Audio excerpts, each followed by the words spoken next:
Before I begin with welcoming our lovely guests, I would like to welcome and acknowledge the VIPs in attendance. Of course, many thanks to those who have tuned into tonight's session. Whether you're a previous participant of DILP or someone who saw our event on Facebook, LinkedIn, Twitter, welcome to our session, Dual Identity and Me, a discussion with Diana Nguyen. Before I begin, I'd like to kindly remind our audience that this session will be recorded. We'll have a 20 to 30 minutes of moderated Q&A. Everyone will be muted for this part of the program. Following this, we will proceed to questions from the audience. So if you have any questions that you would like to ask during the session, please write it in the chat function. You will later be asked to address your question to Diana, and the host will unmute you so you can ask your question. For this, feel free to share your video.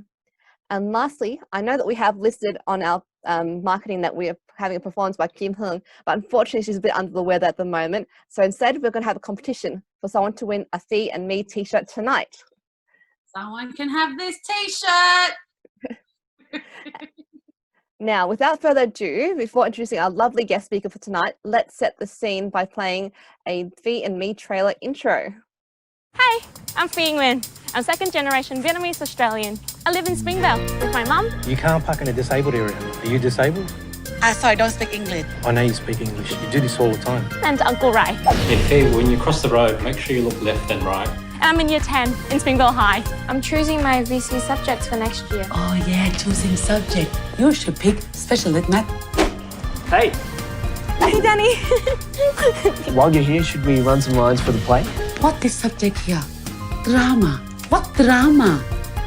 It's acting. Alas! You want to jump up and down, roll on the floor? I don't want to sew and work hard so that you be an actor. Mr. McPhail, my drama teacher. I told you not to do drama. Stop putting idea in her head. You're a bad influence. Okay.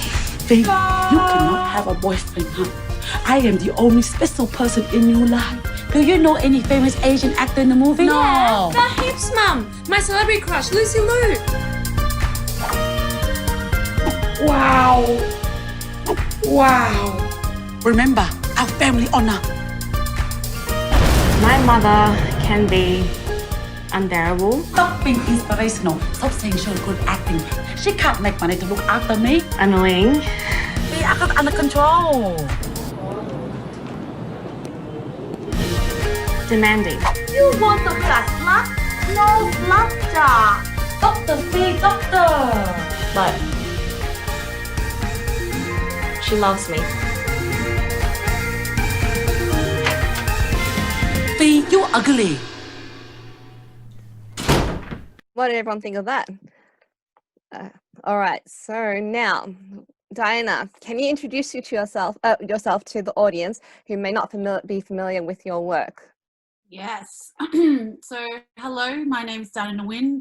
I'm an actor and comedian, and I'm also a creative entrepreneur. And I've been working in the industry for 15 years. But if I go right all the way back, is that my mother came to Australia as a Vietnamese refugee in 1983. I was born in 1985. Yes, I look very young.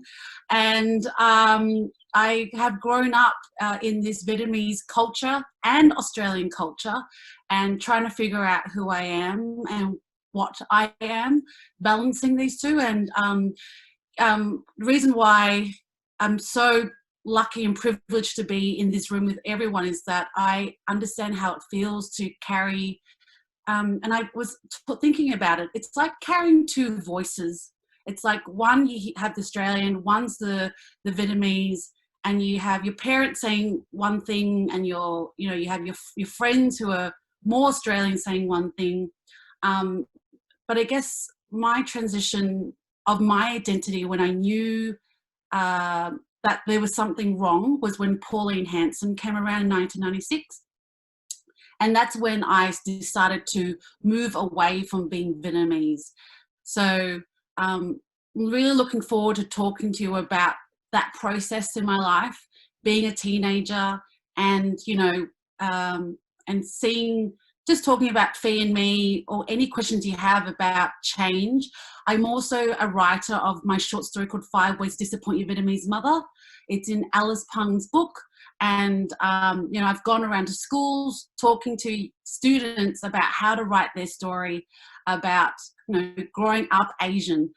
So I'm really interested in, you know, helping you guys figuring out your story, and, you know, I just want to play. So let's see what happens. We don't know. 1 hour is a long time.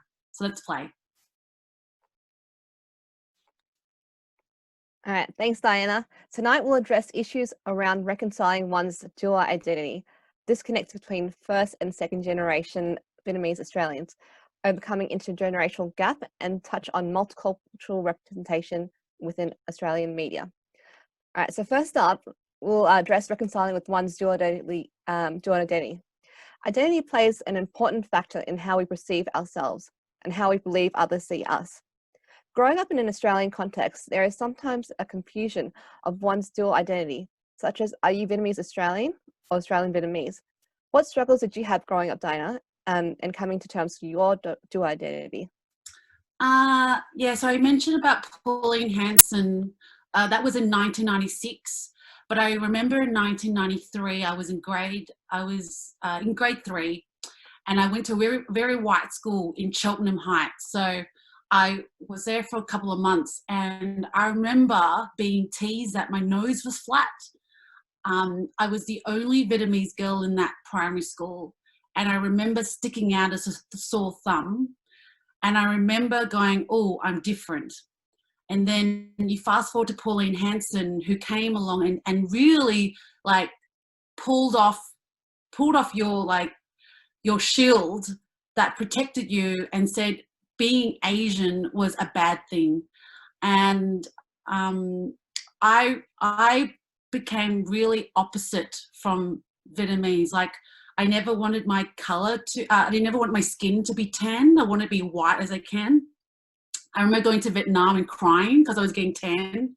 Like, how you can't avoid the sun in Vietnam. So I remember crying because I was getting darker. I went to Vietnamese school for the first time when I was 11 years old, and I was put in the grade 1 class.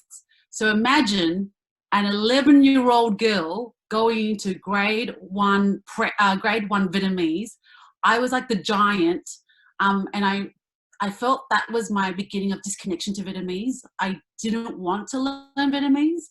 I hated going to Sunday school. I would cry like every morning. And I became very Aussie. And I remember being 12, 13 years old, I got into football, Aussie football. So I'm a Hawthorn member. Like, that's very rare for an Asian to be a member of a football team. So I'm a Hawthorn member. I've gone to the grand final. I've watched cricket. I don't know. Did anyone watch cricket here? Put your hand up. Anyone? No. See? Look at that. That's how Aussie I went. That's how far I went. I went off the boat. And my relationship with my mum, that was a massive sacrifice by not knowing Vietnamese very well and trying to push away from it. It created a massive rift in my communication with my mum. So those have been the struggles I had when I was growing up. I think you're almost going into our next question there. So I'll say, in the next context of today's session, common to have disconnect between first and second generation Vietnamese Australians. This disconnect and miscommunication can cause a lot of conflicts. And I was about to say, what are the factors that you think that causes this disconnect, Diana? But I think you've already named one. Right, good. I'm on it for you. We spoke about it last week, which was, I'm assuming that everyone in here is Vietnamese, and that some of your parents may have come here by boat, or you know someone in your family who's come here as a refugee. And that's huge. That is huge. That's a huge story and a huge burden that our parents have had to carry. So a factor that I really do believe that affects our communication with our parents is the mentality that our parents have come to Australia and kind of put that story away, and they don't talk about it. And then And then here we are as children looking at our parents for stories, for folk stories, for boat journey stories, but our parents like, no, no, no, no. We're going to work hard. We're going to get you through school. We're going to get you through university, but we're going to forget our story. So I reckon that is the disconnection of communication, because story and story time is so important in the part of to show love and to give time. And I feel like because we don't have that time with our parents, and I feel that's maybe not for everyone in here. You might have a really cool parent who's been able to tell you folk stories like, you know, the Tale of Gil and the Badum ladies.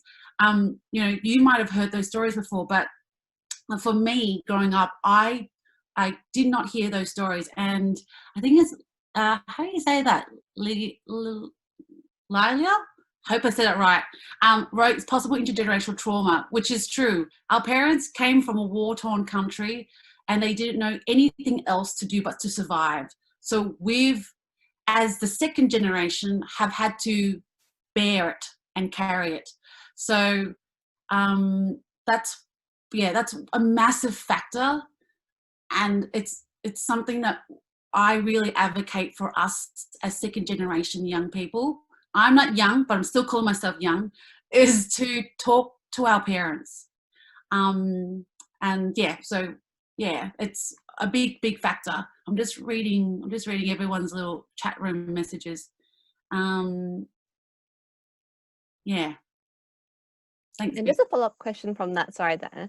You wrote, as you mentioned, 5 Ways to Disappoint Your Vietnamese Mother, as well as co-wrote the comedy series Be Me, based on your own relationship with your mother. How has this helped you and can help others overcome their own conflict?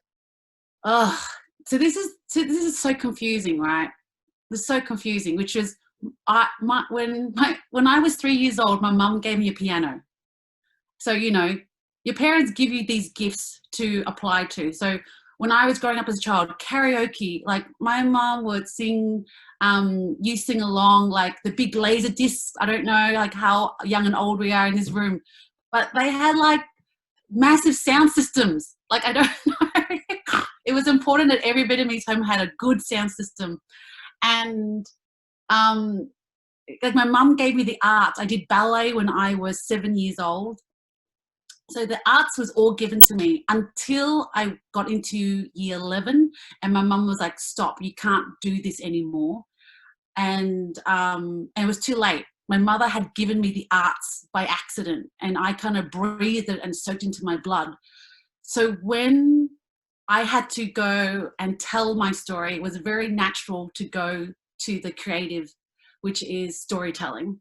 I was really surprised that Alice Pung picked my short story. I wrote it in 2 days and sent it to her day before the deadline. Like, I express sent it to her. And Alice Pung had said that short story is one of the most popular stories that young people have connected to.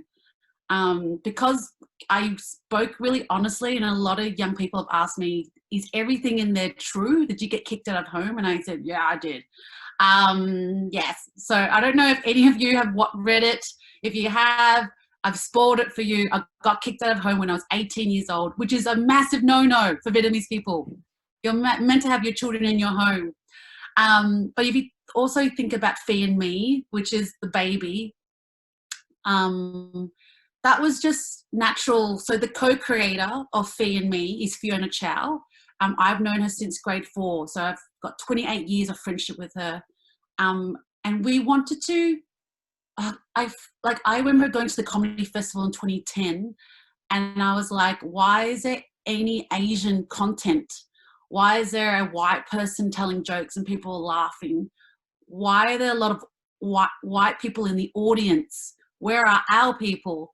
So that was the stimulus to write Phi and Me, because no one had written anything about their mother's love.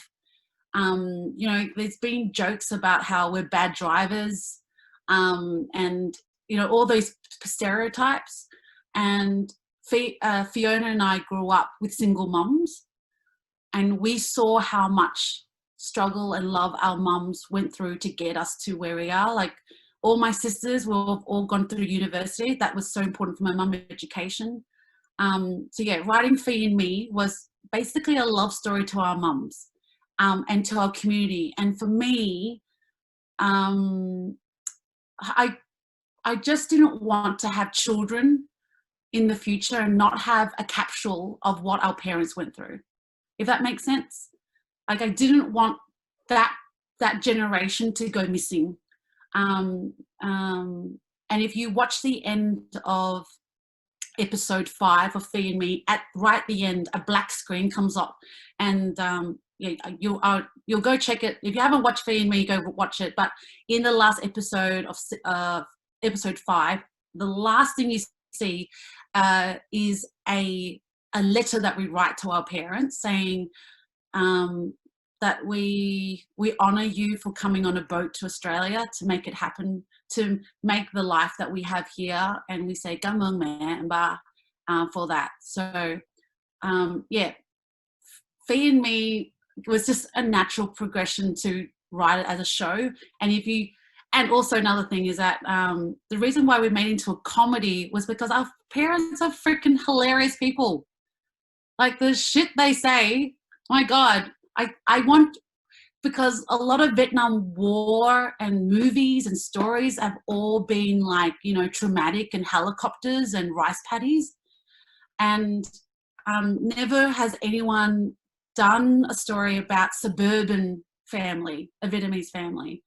And yeah, that was really important for us. And I don't know if you guys have watched Vang Sung or Paris by Night, and when they do the gut in the middle, you know, the sketch, like that's what inspired me. That's what I grew up with. So yeah, it was natural to go into the arts and tell the story. That's really good. I'm just going on to your when you said that you had the letters to the parents. Recently we had the Fall of Saigon back in April, where Jenny, she organized for all of us to write like a few lines, and then we all compiled it, and it's just like a letter to our parents as well, which is really good. But moving on to our next question, so leading up, so many of us growing up without hearing our parents' refugee stories until much later in life. As part of the DILP curriculum, participants are given a brief story of telling from members of Vietnamese community to help them with their own understanding of their parents' refugee story. So going back from my story, I remember in 2017, we were at Phillip Island retreat, and then we had, I think it was one of the war veterans, and he was talking about the story about how his experiences, as well as one of the members from the Vietnamese community Australia. And it's like these stories we don't really hear much from our parents, because growing up, they usually keep it within themselves. They don't really want to burden you with the stories. And it was only after that I had that opening up from someone else from community about their story. I came home and then started asking questions from my own parents, and then that's how I sort of learned through that. How was your experience, Dinah? I think I remember you saying you had you traveled to Vietnam with your mother, and I think that's when you sort of learned it and how she opened up to you. Yeah, look, I'll be straight out the bat. I was a shit teenager. I was a really shit teenager. I really rebelled against my mum. Like, you know, you talk back, slam the door. But yeah, I just remember I didn't understand who my mum was. She wasn't the mum that I saw on TVs who were caring, and you know how they romanticize mums on TV, like they talk to you while they're cooking. You know, I just didn't have that relationship with my mum. And and you know, it's really funny, like I had other women who became my mums during that time. And yeah, if you've read 5 Ways to Support Your Vietnamese Mother, I wrote about how my mum didn't come see my shows and she would leave halfway through. And so when I was 25, so just a little backtrack, I knew when I got kicked out of home at 18, there is that thing where they say your heart becomes fonder when you're far away from your parents or from home. And I studied Vietnam War at university, at Monash University. I did Bachelor of Arts. And I remember going to the bookshelf, and there were like 2 to 3 books only about people's stories about leaving Vietnam. Like, it was like, I had to Google information, and I couldn't find that at the Monash University library. And that was very frustrating for me. And I just remember going, we need to find more stories. And so that was beginning my passage into wanting to learn myself in my Vietnamese culture. So in 2010, so fast forward 4 years later, 2010, my girlfriends and I, we decided to go to Vietnam and do a pilgrimage trip from the south to the north. So we went to the border of Cambodia, and we backpacked, which is like, you know, catching a bus and a train. We backpacked from south of Vietnam on the border all the way to Sapa for a whole month. And it was so beautiful and so cheap. So if anyone wants a cheap holiday, you know how cheap Vietnam is. And, you know, it's Vietnamese food all day long. So it was such a beautiful trip because it made me see Vietnam for all its, for like every town was a different flavor. Like just think of a different town like a food. Like we went to, you know, there's Nha Trang, which is the Gold Coast. Then we went to Hue, which is a beautiful, poetic, a very historical emperor space. Where else did we go? We went to Dalat, where I had massive food poisoning. So just be careful. And I just remember, you know, traveling throughout every part of Vietnam, appreciating that this was my country, and knowing that a war had ravaged through this country as well. So at the end of my trip, I got back to Hanoi, and my sister called me and my sister was in My Tho. So My Tho is where my mom's from, which is the south of Vietnam. She called up and said, hey, I've got to go back to Australia and got to go do my uni studies. So you have to take care of mum for 2 weeks. And I like freaked out. Like I was like, I do not want to spend 2 weeks with my mum. This is the longest time. And I really started to freak out and think of plans. And I remember putting my Facebook and writing like a post saying, can someone please give me tips on what to do with my mum for 2 weeks? And so that was already my disconnection. You already hear the disconnection, like I did not know what to do with my mum. So I get back from Hanoi, fly back to My Tho, and I have to say, and this is me at 25 years old, it was one of the most beautiful things I have ever experienced as an adult with my mum, because I was dinking my mum on a motorbike, and we would go out for dates to eat gom tam on the side of the street. It was like, it was so beautiful, and it brought our relationship together from all that conflict. And then my mum became to trust me, and I think that's a really important word, is trust, because I feel like a lot of our parents have a trust issue with people. It's like no one's business but our business. I don't trust you, I'm not going to tell you. So yeah, that's how I could name it, label it. It was that my mum started to trust me. And then I remembered this night where in my grandmother's kitchen, me and my mum, it was like 2 a.m. in the morning, and my mother decided to tell me her story. Like the detail of her, that night of her getting onto that boat, the detail of my mum going to my grandmother's house, like saying, like not telling her she was going, but hugging her and saying like, I'll see you later. Like not letting my grandmother have a hint that my mum was leaving. And for me, that's when it hit me how ungrateful I'd been because I didn't know her story. And that's why I wish I'd known her story so much earlier. Like I wondered if my perception of my mum would have been different if I'd known her boat journey when I was 8 years old or 10 or 12. I don't know. But I just wish I had learnt my own mum's suffering, that I could have helped her carry it. And I think that's why our parents are so stiff and tight. Like we talked about last week with Beatrix, like the physicality that our Vietnamese parents have is they're very tight. Like there's something that they're holding on. So that there's something that's going to get them. And I felt like when my mum I felt like when my mum started to tell me that story, I felt her relax, and I felt her heart, and I felt her love. It was really beautiful. It was really, really beautiful, and I will always remember that. And I was 25 when I learnt this story, and every day I'm learning. But I hope that we can take the courage to sit down and ask our parents what happened. Because, yeah, like Beatrix said before, I think our parents don't want to burden us because they don't think we can handle it. But we are so strong. We had to deal with our parents. So they've passed that on to us. They've passed on the strong to us so we can carry it for them. So, so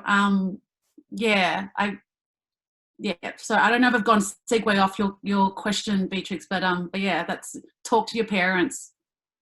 Oh no, that was good. It does sometimes make us wonder whether if we knew the story earlier, especially during our high school years, would we have acted differently, or whether we had the same maturity to sort of understand the story more. But I guess what happens, but I guess we learn it from somehow. Yeah. All right, so moving on to our next topic.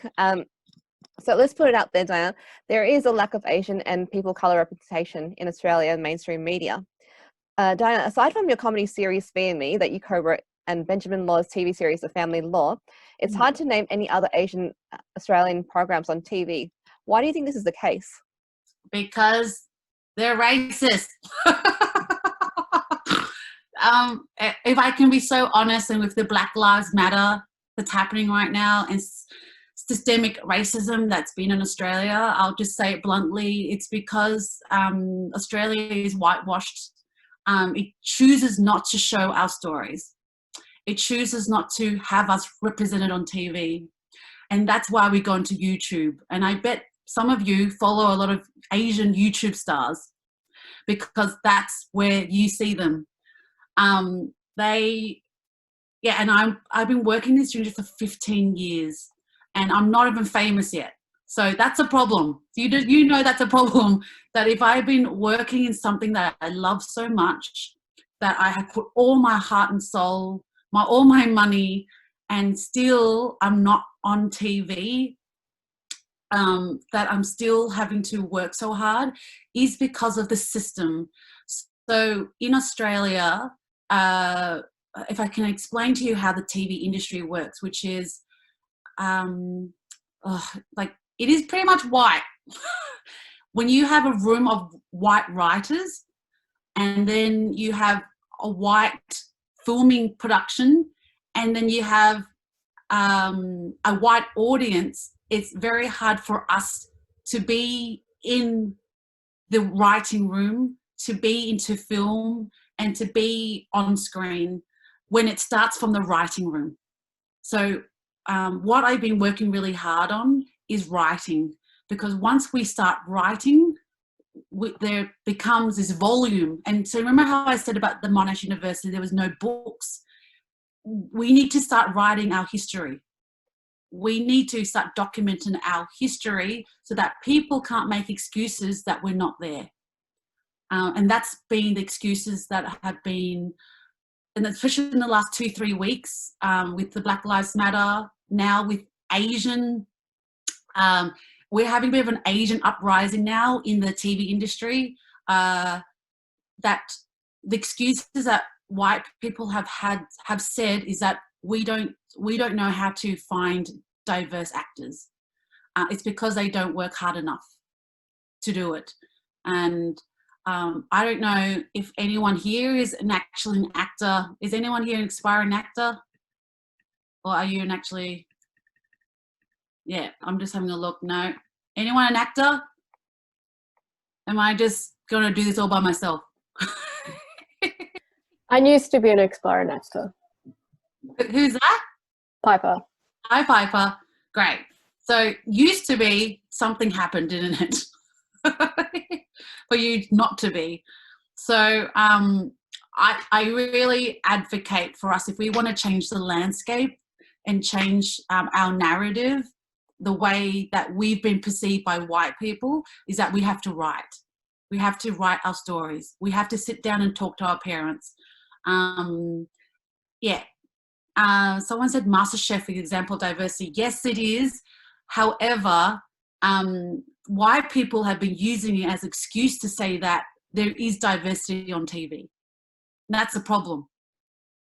Just because they're good at cooking, like they only appreciate diversity when it's cooking because they love eating our food.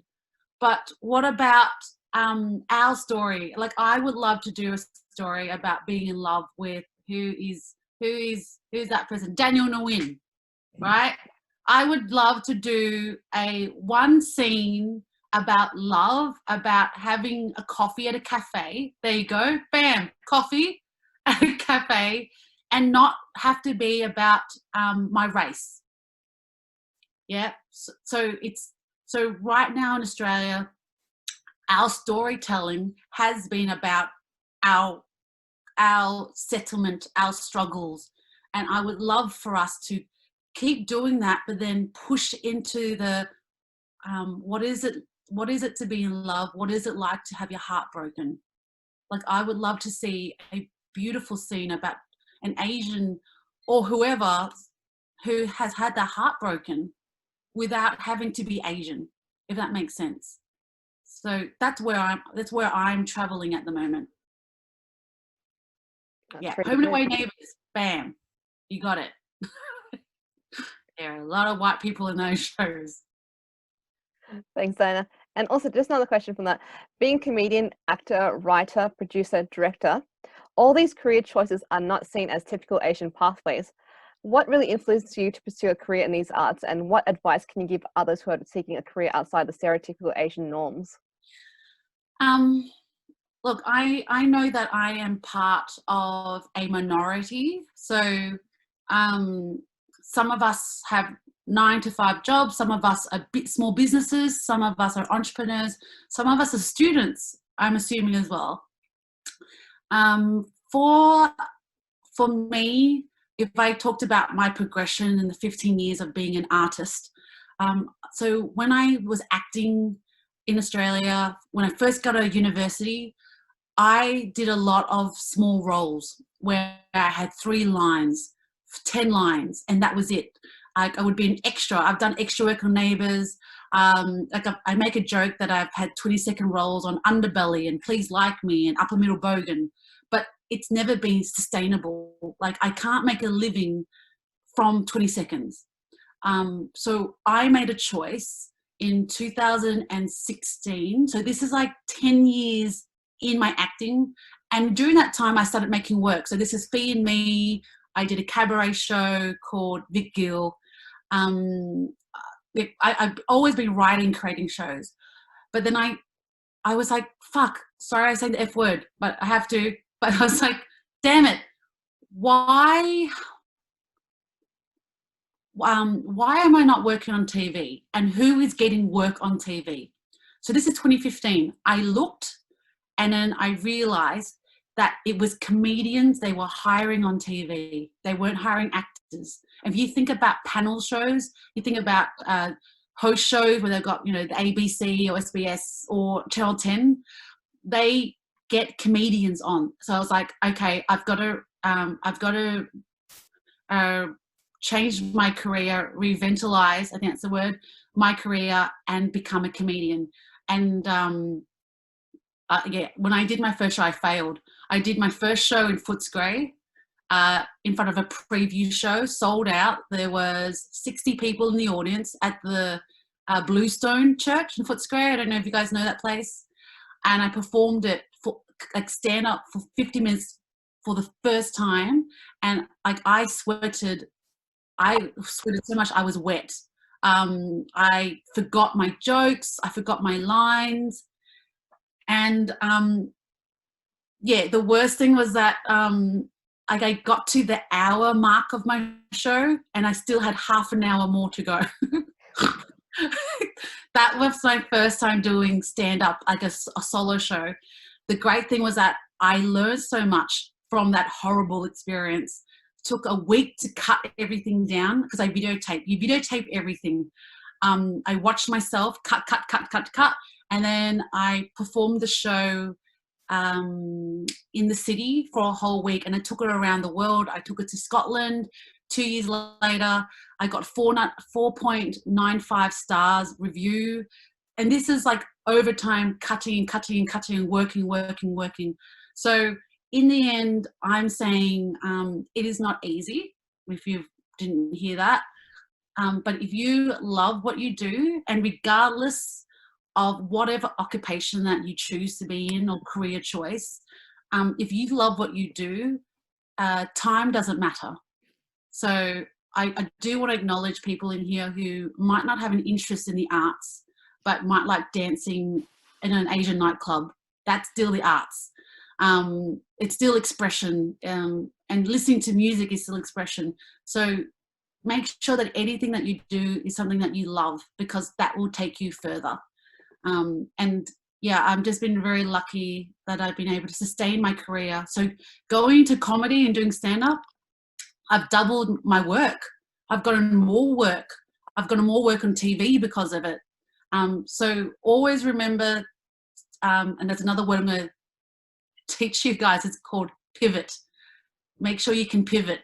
Don't be stuck in concrete. Make sure you're always able to be agile. Especially with COVID, we've seen that we as human beings have to be very agile to get through this. So yeah, there you go. Wise words, Diana. And lastly, for our moderator questions, going back to Fee and Me, where you play on the stereotype of Vietnamese mother, what are the boundaries or limits in terms of the content that you use before it goes beyond humour? Well, that's a really good question. And I'm assuming that's about perpetuating stereotypes. Is that Beatrix? Yeah. Yeah. I remember, so I was on the project the week before Fee and Me came out, and Walid Ali asked me the question, when is it okay for people to laugh at stereotypes? And I said on live TV, if my mum's okay with it, if my mum's laughing, it's okay. And I also justified it by saying that this is the first time a Vietnamese story has ever been told. And I reflect on that. And I think my answer was wrong in that, because what I should have said also in the project is that this narrative has come from two Vietnamese women who are telling their mother's story. And so that is not, and I hope we haven't had that feedback from our mums. We are never creating comedy for you to laugh at our mums. And that's very important. Like Fiona and I have stressed that. We are creating comedy so that you can laugh with our community about our story. So yeah, you always have to think about what is your intention, especially with comedy, and especially with the way that comedy has been done in Australia. It's very easy to think like whatever you see is normal. So I've had a lot of conversations with people about what is stereotypes and what is story.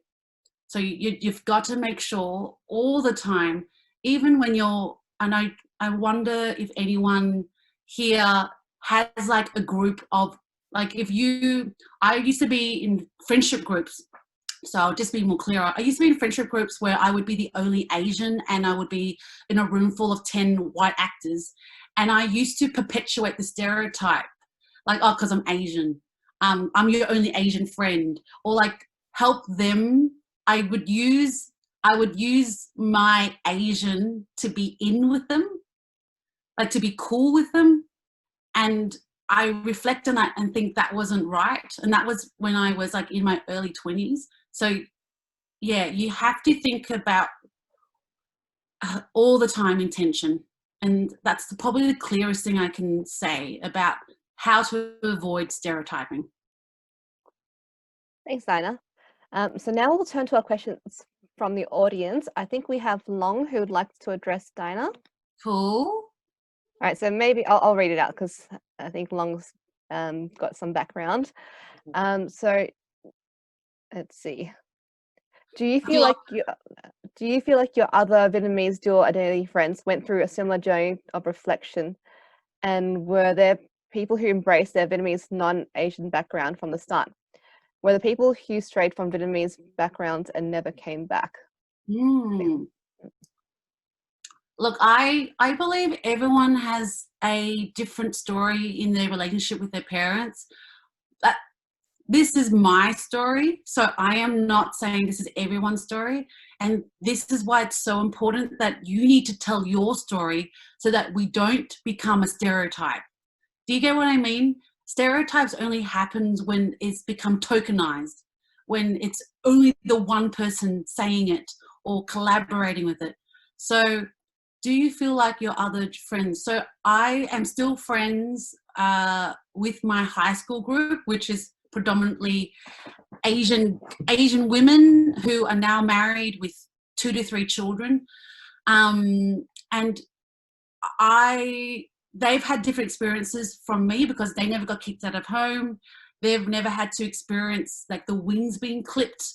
I've had to work very hard. I used to work 2 jobs just to make sure I got through university. I didn't get support from my mum. I didn't get support from Centrelink. I just worked so hard.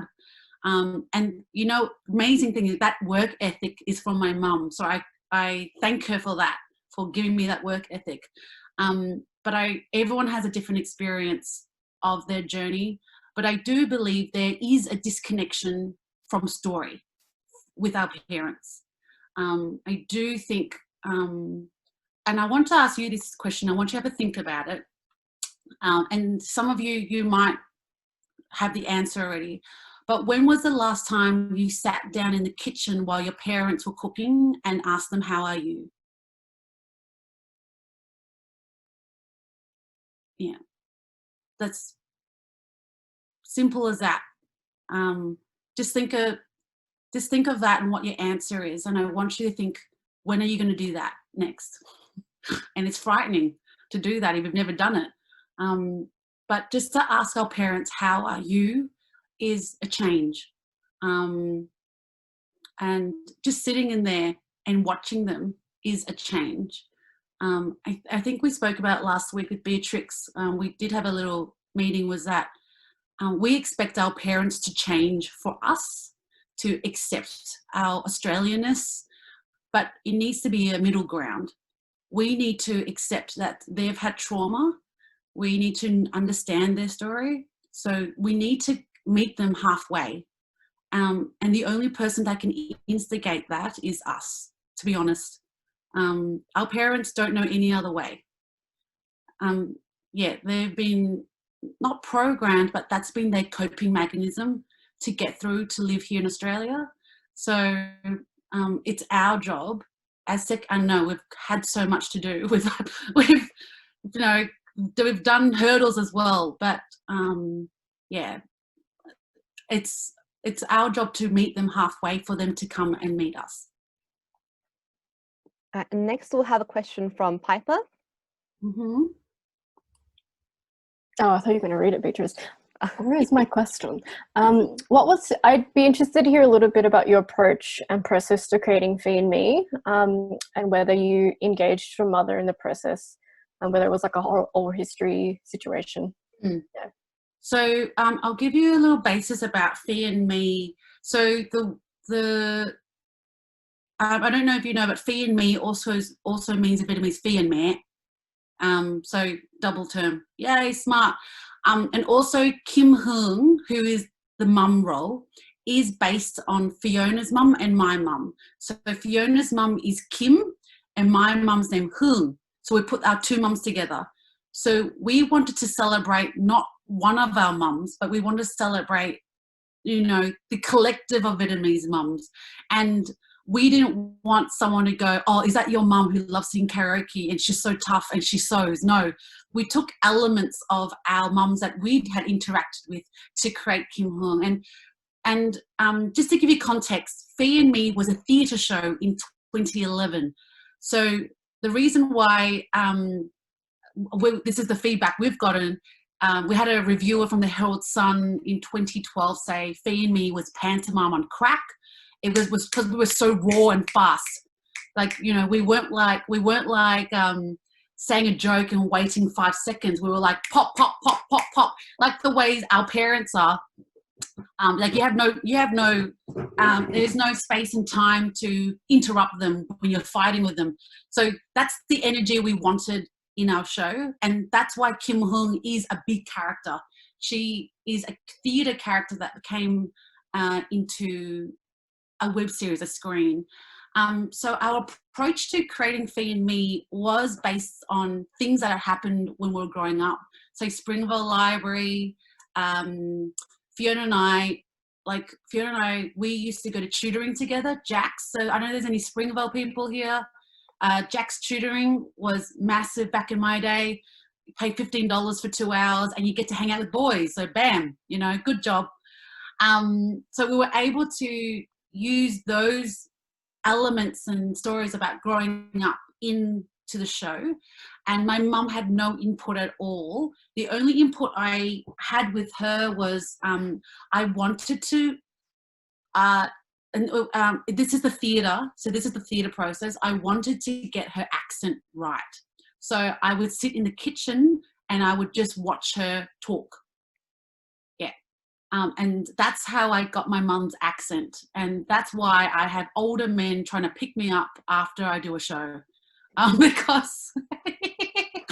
Because they think I am actually 42 years old with an Asian accent. So yeah, that was the process with my mum. And with Fee, when we did the web series and we did it at the cinema, we had a massive launch with 240 people. We had, just backstory at Fee and Me, we raised $28,000. So at the launch of Fee and Me, the web series, we had all the important people, and we had our mums, Fiona's mum and my mum in the audience watching. And so that was really beautiful to share that with them, because they knew that we had created the character because of them. Now the next one, I think Jasmine has a burning question for you. Yes, Jasmine. Burning. Oh, I guess, you know, when you're a kid and everything, you're like, oh, I want to be a singer. I want to be an actor. But then you grow up, you're like, big things are in my favor. So I want to know, what's your advice for, you know, Vietnamese Australians or people of color in Australia on, you know, how to become an actor or a comedian? Because I think they have multiple barriers. You got your unsupportive parents in this career path, and number two, you look at the media and like, I don't really see myself anyway. So yeah, it is a very good question to ask, and I get asked this a lot when I go to high schools. So usually I get invited to speak in high schools in year 10 for transition, just when they get into VCE. And that's exactly the same question they ask me, which is, how do I do this when my parents don't support it and the industry looks like it doesn't support it? It really comes back to, why do you want to be a performer? And I'll be very honest, when I first started, it was to be famous. I wanted to be famous to show my mum, like, Mum, look at me. I'll buy you your mansion, you know. I can forge this career. I can buy you whatever you want. And so that was a part drive for me to work in the industry. But then I realized there is no way I can make millions of dollars if no one's writing work for me. So it is, why do you want to do it? What's the drive? And it's changed over time, Jasmine. And for me, it has been about, it's because I want to work. I want to work in my industry. It's like, you know, if you're an accountant and you don't have any clients come in giving you taxes to do, you just sit there. So for me, I just want to create work. I just want to create content. I just want to create stories. So that's been my drive. If you do want to be in the arts, I highly recommend, please go to school. Please go to acting school. You could be a TikTok sensation. You can be a YouTube sensation. But the things that you learn when you're at school for 2 to 3 years, when you invest at VCA, I don't recommend going to NIDA because they've got some racism problems. Go to school, study.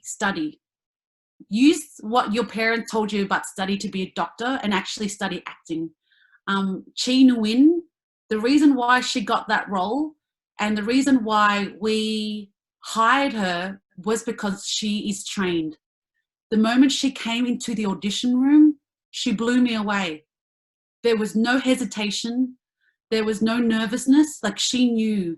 And I think we need more Vietnamese actors, creators who know their shit, who are, and through education and learning and practicing, you become confident.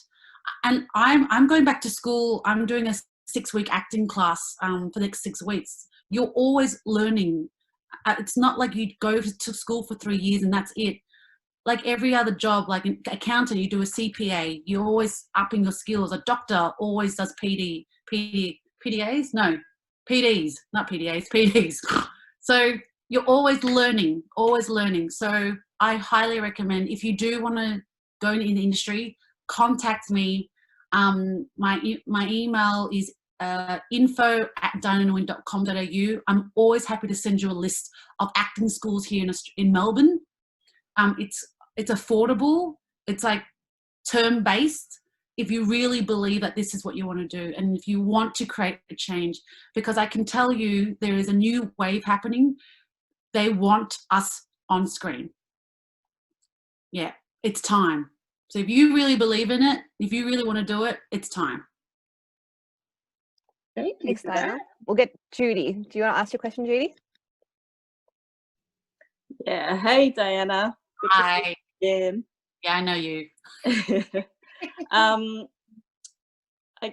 I'll just read it out. So your journey demonstrates your incredible courage and resilience to advocate for representation. It also demonstrates how amazing you are in creating opportunities for yourself to express the diverse skills you are as an artist, creating your own niche and presence in the media, the arts, and the public. I'm interested in what resources you can share that have kept you strong, resilient, and supported on this journey. That's such a good question. So many of you might have read or might not even know that my mum was not supportive of my acting when I first started.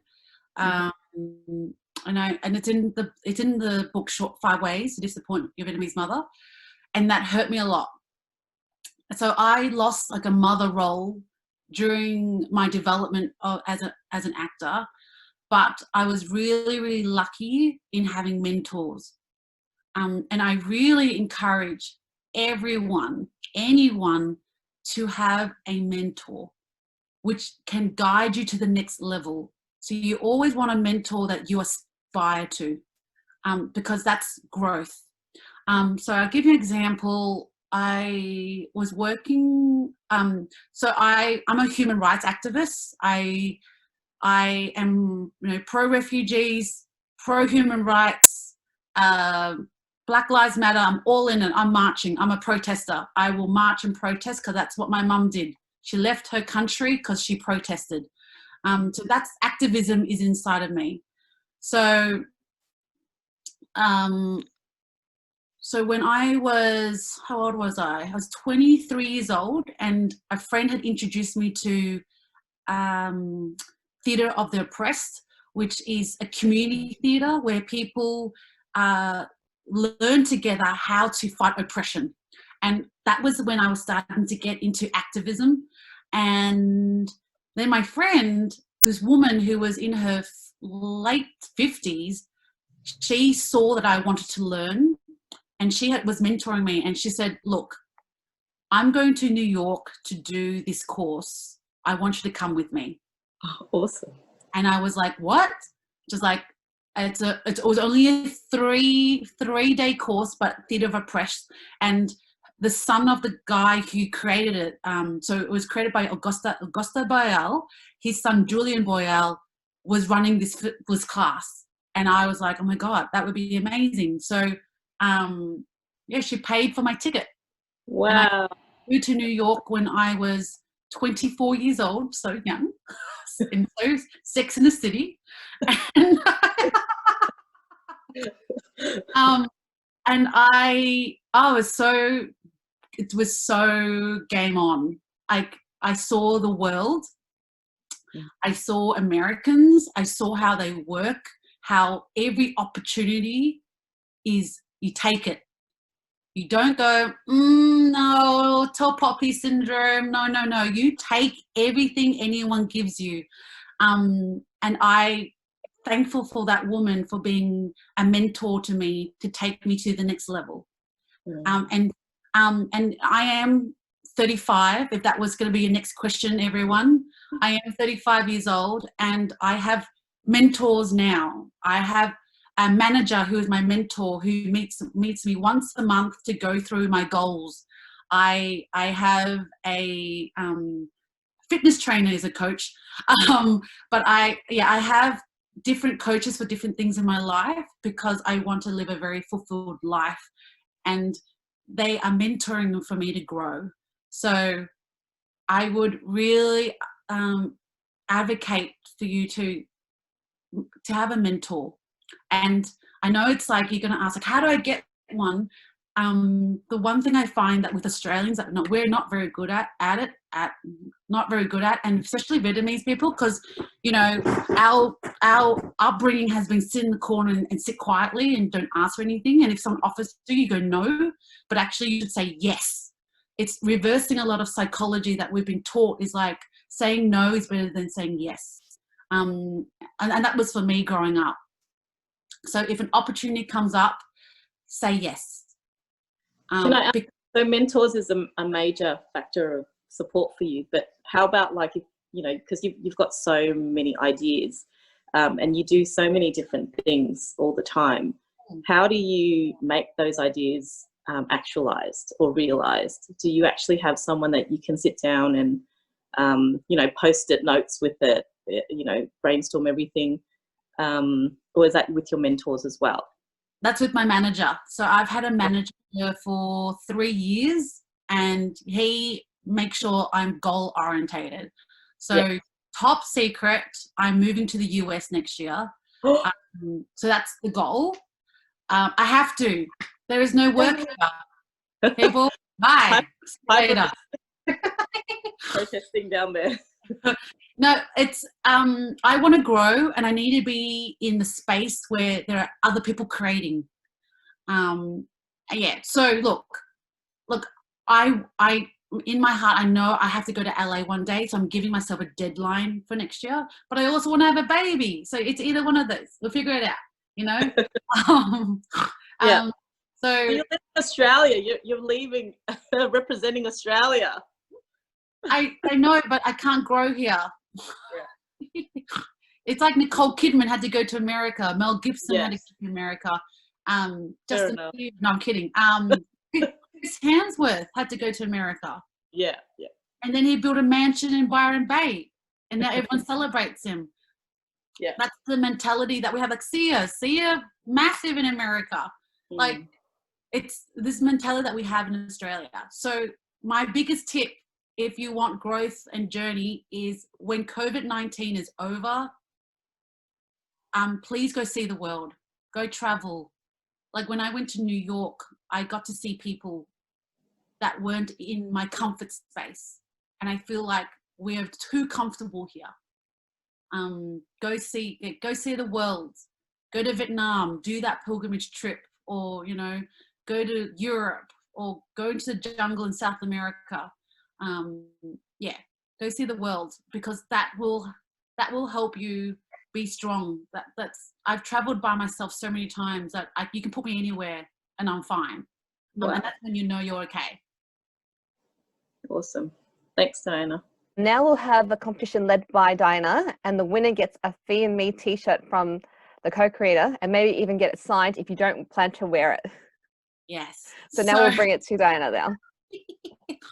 So initially I was going to perform as Kim Hung, but I'll be so real with you that I have gained weight and the owl eye don't feel good.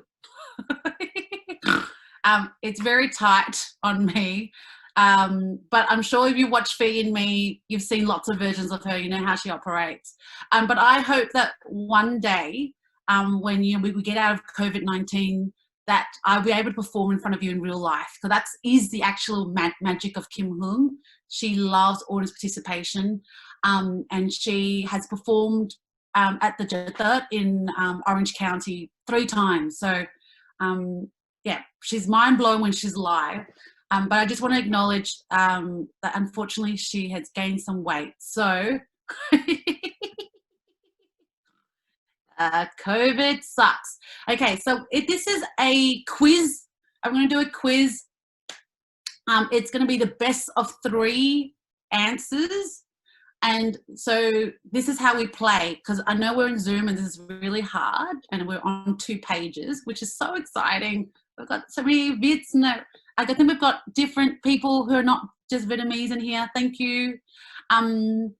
So it's going to be typing in the chat room. So you're going to be in the chat room, and I'm going to ask you the question, and the first one to answer it has 1 point. Oh, Asian Mafia. Very good. All right. So are you ready? Ready, typers? Okay. Yeah, I can see Piper. You just stretched. Okay, here we go. They're really easy as well. I've been dropping them as I've been talking.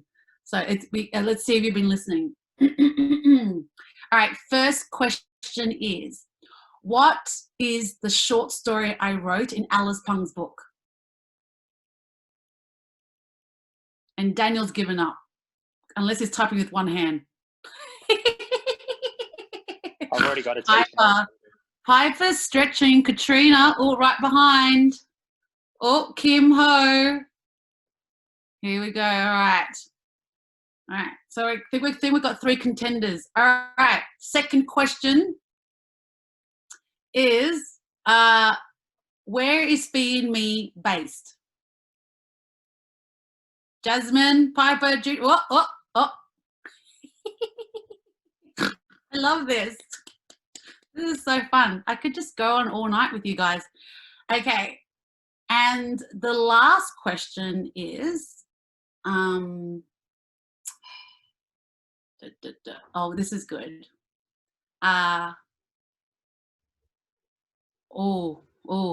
This is going to be testing to see who's, okay.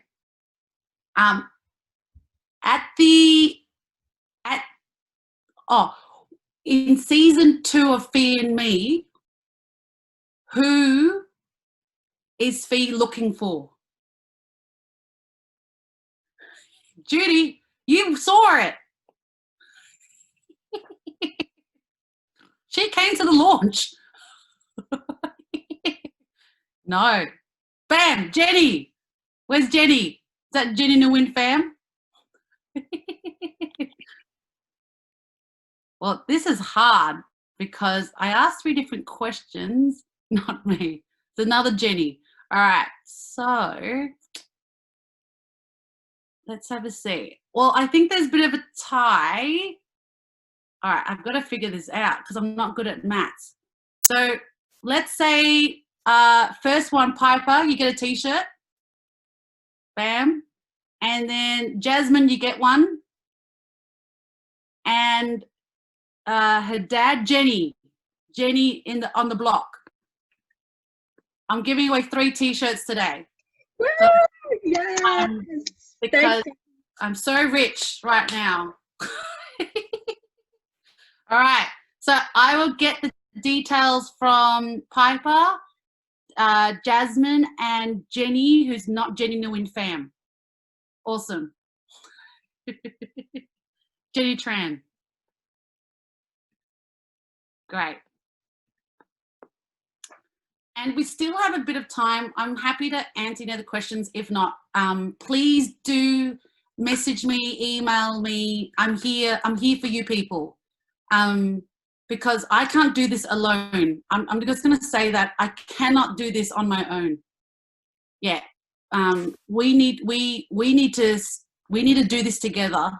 So, yeah, I'm just saying I've done it too long on my own to represent my Vietnamese community, but I know each of you can do it too, and we do need to do it together so that we're big in numbers.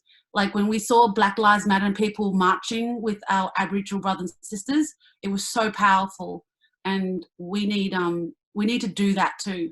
We need to back each other up and do it. Yeah, I just wanted to say, like, that is so true. Like, I think when Ben Law came to speak with us, he also said, like, something along the lines of, yeah, like, you need to have an Asian mafia because, like, the white majority are not going to give it. So we have to band together as a collective, support each other, and get the representation that we need and want. Let's do it, peeps. Come on. That's it. Mm-hmm. Once again, everyone, we'd like to thank Diana for attending today's session and providing much in-depth discussion. All right, thank you, everyone, and have a good night.